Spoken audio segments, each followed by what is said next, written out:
Lorsqu'un dirigeant tape du poing sur la table, le regard vraiment plein de détermination et qu'il lance à son équipe, bon, l'année prochaine, il faut qu'on double nos ventes, généralement, tout le monde dans la salle hoche la tête. Ouais, on valide sans réfléchir. Exactement. Sur le moment, ça ressemble à de l'ambition pure, quoi. Ça ressemble à du vrai leadership. Mais en réalité, sur le plan strictement cognitif, et c'est là qu'on fait le lien avec notre dernière discussion, c'est l'un des pires pièges dans lesquels un groupe puisse tomber. Ah, mais c'est un véritable désastre psychologique déguisé en vision stratégique.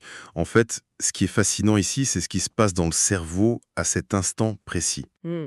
On demande à l'esprit humain de faire un bond dans le vide, d'imaginer un résultat totalement hors norme, mais sans lui fournir le moindre cadre de réflexion, la moindre contrainte créative. Rien n'a quoi se raccrocher du coup. Voilà. Et face à une injonction aussi vaste, le cerveau a deux réactions par défaut.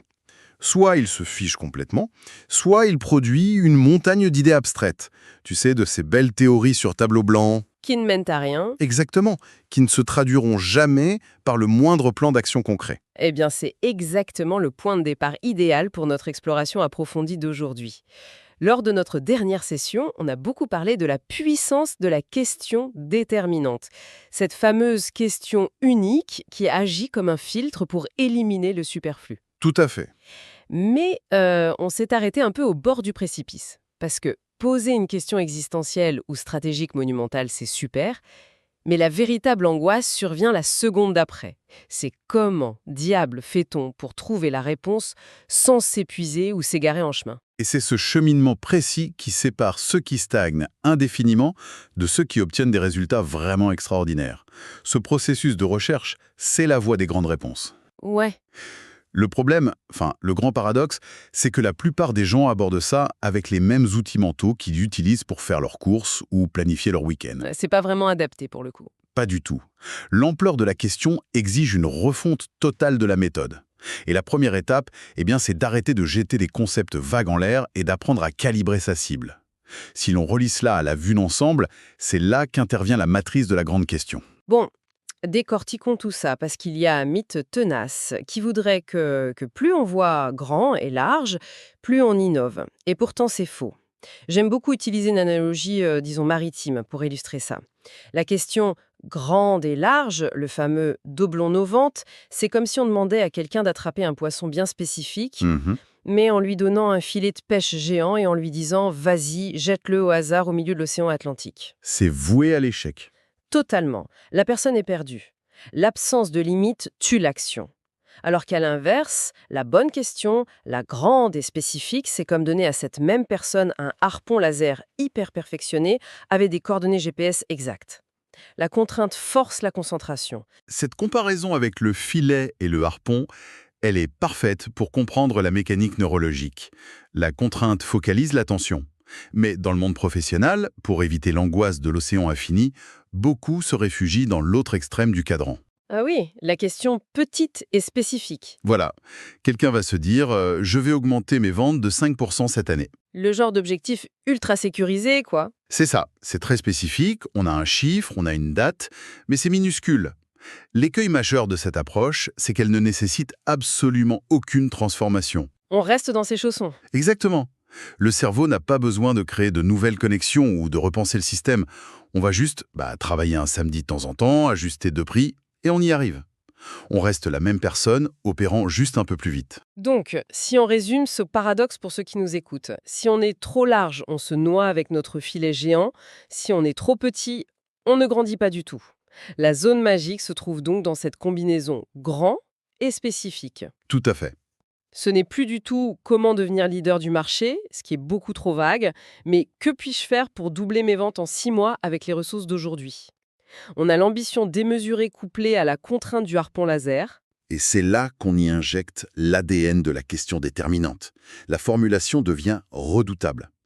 Quelle est la chose essentielle que je peux accomplir pour doubler ses ventes en 6 mois, de telle sorte qu'en la réalisant, tout le reste devienne plus simple ou inutile? Waouh! Quand on verrouille l'esprit sur une cible aussi pointue, on ne cherche plus une liste de tâches infinies.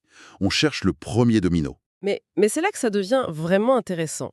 Et un peu dangereux, non? Enfin, je me mets à la place de la personne qui vient de définir cette cible gigantesque. La cible est claire. Mais quand vient le moment de trouver la réponse, le comment, il y a un mécanisme de survie qui s'active. Le cerveau cherche la sortie de secours. C'est vrai, et c'est purement biologique. Notre cerveau, c'est une machine à économiser de l'énergie. Ouais, il est paresseux, en gros. Il va toujours proposer des solutions classées par ordre de dépense calorique. Et ça nous amène aux fameux 3 niveaux de réponse. Le premier niveau, celui qui surgit instantanément, c'est le faisable. Le faisable, c'est les vieux dossiers qu'on connaît par cœur, non? Exactement, on est en plein dans la zone de confort. On maîtrise la compétence. Si l'objectif c'est de produire plus, le faisable va dire « allez, on fait des heures sup ». Ça demande aucune réflexion systémique. Et du coup, si on refuse cette facilité, on passe au niveau 2, la fameuse limite. La limite, c'est la périphérie de nos compétences. On se dit « ok, je sais pas encore faire ça, mais c'est à ma portée ». Hmm. Ça demande de lire un manuel, d'observer un collègue, on s'étire. On va jusqu'au bout de notre potentiel actuel. Alors je te coupe, parce que c'est là que je bloque un peu sur le niveau 3. Parce que repousser ses limites, c'est déjà génial, c'est de la croissance, mais les textes qu'on étudie affirment que ça ne suffit pas pour des résultats extraordinaires. L'excellence exigerait d'entrer dans la 3e zone, le possible. Oui, Une zone totalement hors de portée naturelle. Et là, attends, vraiment, viser systématiquement l'inconnu total, le possible, c'est pas la recette parfaite pour un burn-out magistral. Comment on fait sans se briser contre une montagne infranchissable? Ce qui est fascinant ici, c'est justement que cette peur est basée sur un malentendu. On confond souvent l'exploration du possible avec un saut dans le vide aveugle. Un peu l'improvisation totale, quoi. Voilà, la page blanche. Mais les pionniers ne repartent jamais de zéro.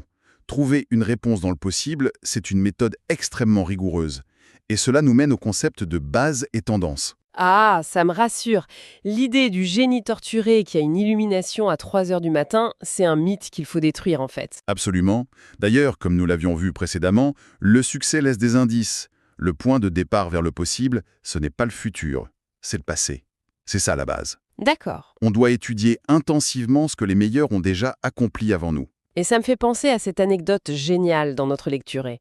C'est le professeur d'université de Gary Keller qui lui a lancé un jour, de façon assez brutale d'ailleurs, « Tu es intelligent, mais d'autres personnes ont vécu avant toi. Tu ferais bien d'étudier ce qu'ils ont appris. » C'est une grande leçon d'humilité. Une vraie gifle, oui. Chercher le possible, ça commence par accepter qu'on n'est pas le premier à avoir cette ambition. Et cette humilité est purement stratégique. On cartographie les connaissances actuelles. On observe leurs succès, leurs échecs.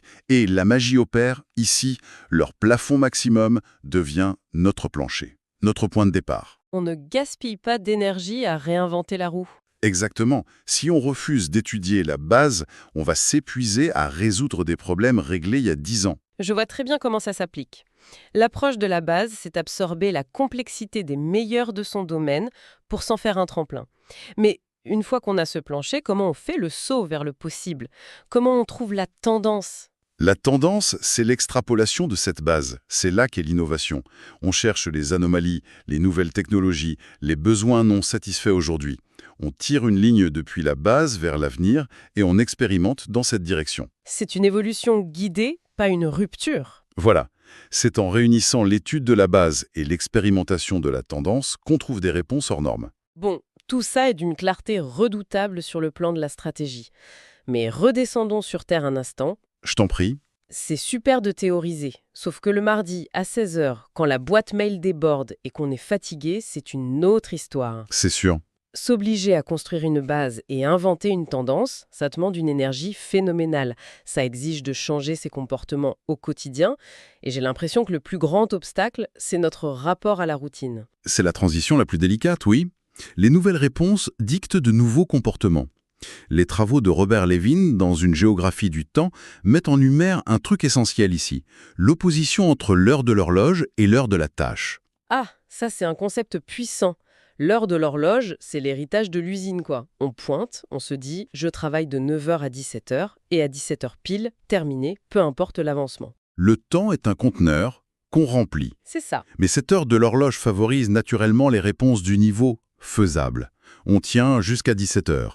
Pour le possible, cette approche est toxique. Il faut basculer dans l'heure de la tâche. C'est-à-dire? Le chronomètre n'existe plus, la règle devient « ma journée s'achève quand mon action essentielle est accomplie ». Donc si c'est plié à 14 h, on a fini notre journée.